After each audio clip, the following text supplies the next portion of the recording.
आज मी आज आलोय मालवणमध्ये आणि मालवणमध्ये येण्याचं कारण पण बघा सहज अनायसे जायचं म्हणून होतो विचार करत होतो आणि आज योगायोगाने मालवणमध्ये आलोय आणि आज अशा व्यक्तीशी तुम्हाला भेट करून देणार आहे की ज्या व्यक्तीचं नाव निव्वळ मालवणमध्येच नव्हे किंवा देवगडमध्येच आमच्या नव्हे सिंधुदुर्ग जिल्ह्यातच नव्हे तर आज जगभर गाजतंय।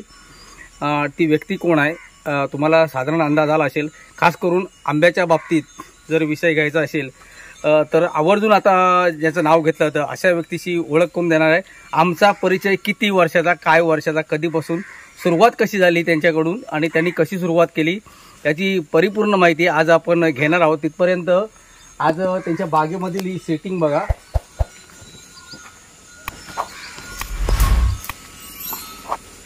ही समोरची जी सेटिंग आहे ही सेटिंग दुरापस्त आलेली आहे आजच्या काळामध्ये आणि ती कशी झाली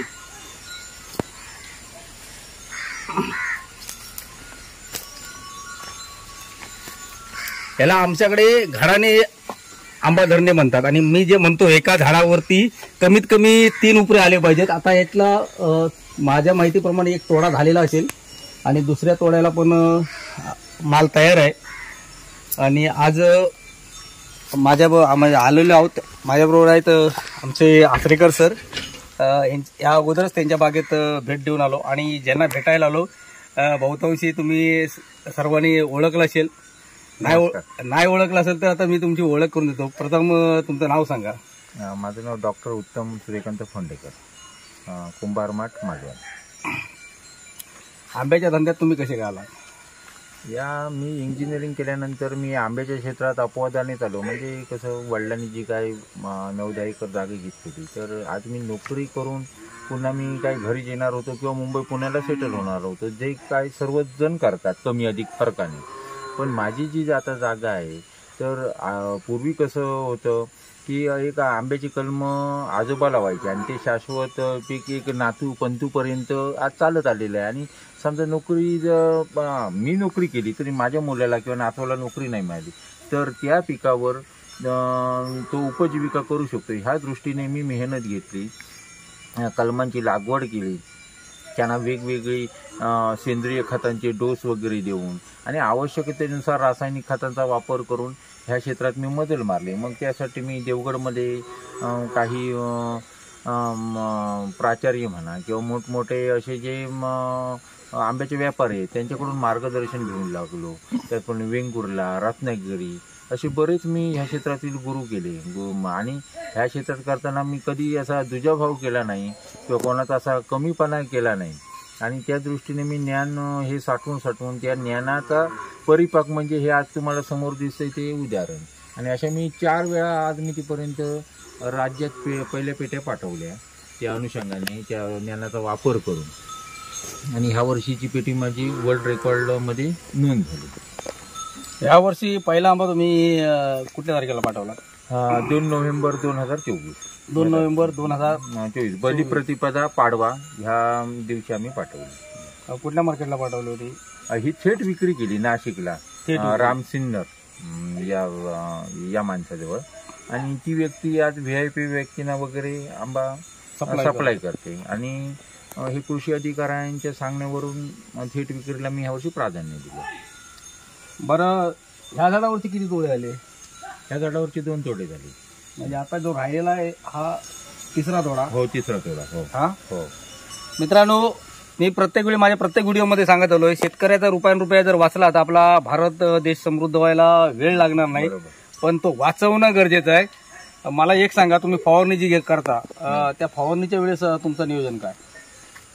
फवारणी ज्यावेळी आता ही आमची जी कलम जी काय 15 जुलैच्या दरम्यान आली म्हणजे त्यांना मोहर जो आला तर मी त्याच्यावर सेंद्रिय खतांचा आधी सुरुवातीला कलकी, त्याच्यानंतर ब्रह्मास्त्र वगैरे अशा फवारणीचा क्रम ठेवला आणि आवश्यकतेनुसार ॲमिस्टार वगैरे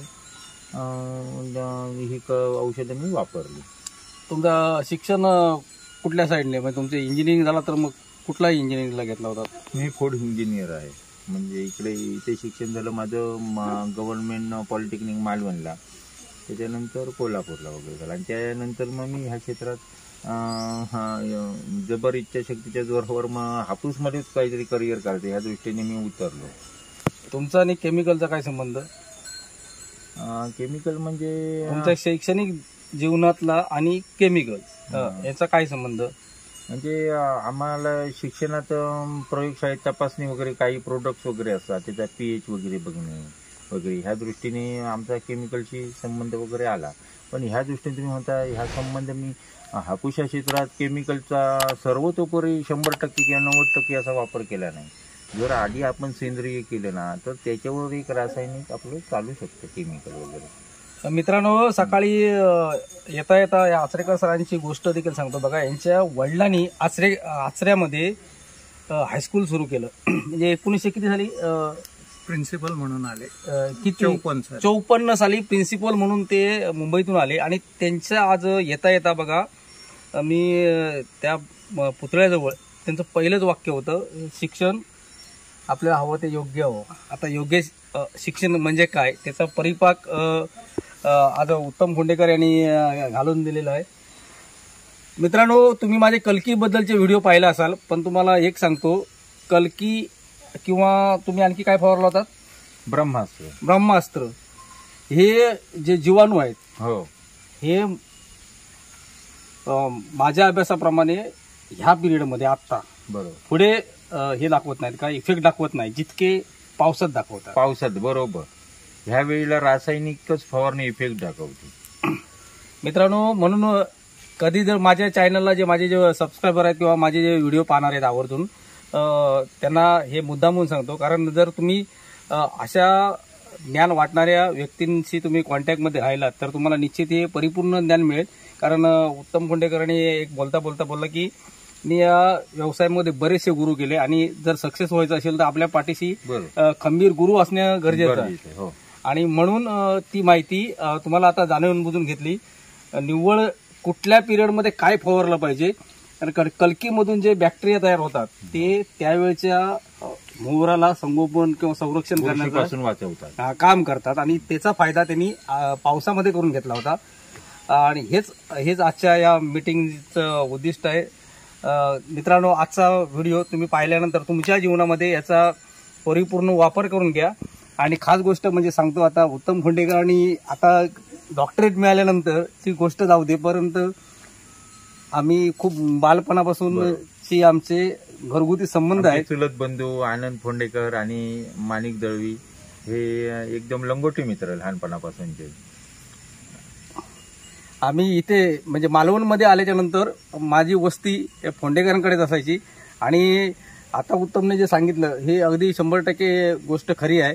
आणि त्याच्यातून आज आनंद एवढा वाटला की देवगडमध्ये म्हणजे उत्तमचे काका किंवा वडील देवगडमध्ये ज्यावेळी काका रमेश फोंडेकर ज्यावेळी होते वायरमन होते आणि ते तिकडून इकडे आल्यानंतर खास करून यांचं हे प्रसिद्ध होते वेणी आणि गुलाबाच्या फुलांसाठी.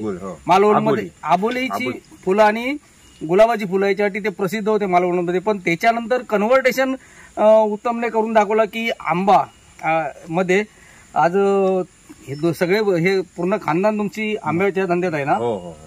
आणि एकमेकांना सपोर्ट आहे एकमेकांचा, आणि जो तो आपापल्या जागी यशस्वी आहे. हो. असेच प्रयत्न तुम्ही आयुष्यामध्ये करा. आणि तुम्हाला जर निश्चित काही मदत लागली तर मी स्वतः जयेश किंवा उत्तम किंवा आमचे आचरेकर सर, आमची ही संपूर्ण टीम तुम्हाला लागेल ते मार्गदर्शन करायला तयार आहोत. तुम्हाला या व्हिडिओमध्ये आमचे सगळ्यांचे नंबर येतील, गरज लागेल त्यावेळी तुम्ही निश्चित मार्गदर्शन करा. बरं, उत्तम फोंडेकरांचे सेमिनार जसे जयेश दळवी घेतात तसे सेमिनार उत्तम फोंडेकर देखील आपापल्या म्हणजे त्यांना जसा वेळ मिळेल तसा घेतात. म्हणजे आपला धंदा सोडून नाही, पण त्यांचा टायमिंग ऍडजस्ट करून ते घेतात. आता तुमचा सेमिनार कुठे आहे? आता लगत कुठे आहे जवळपास? आता माझा सेमिनार वेंगुर्लेला आहे. एक 10 तारीखला वेंगुर्लेला, त्याच्यानंतर राजापूरला आहे, आडिवरेला 12 तारीखला. 12 तारीखला आडिवरे. हो. आपण जानेवारीमध्ये आचऱ्यामध्ये तुम्हाला जर तुमची तारीख मिळाली आम्हाला तर आमची इच्छा आहे आचऱ्यामध्ये एक सेमिनार तुमचं करायचं. नक्कीच. बरं हातचं राखून देणे ही मी पहिल्यांदा बऱ्याच व्हिडिओमध्ये झालं. शेतकऱ्याची प्रवृत्ती नाही, कारण जसे आमच्याकडे बागेत आल्यानंतर तुम्ही हवे तेवढे आंबे घेऊन जा, हेच तत्व जीवनात वापरलंच की काय? हा? मित्रांनो, कधीही गरज लागली तर उत्तमशी कॉन्टॅक्ट करा. एवढंच सांगतो तुमची सर्वांची रजा घेतो. धन्यवाद. जय हिंद, जय महाराष्ट्र.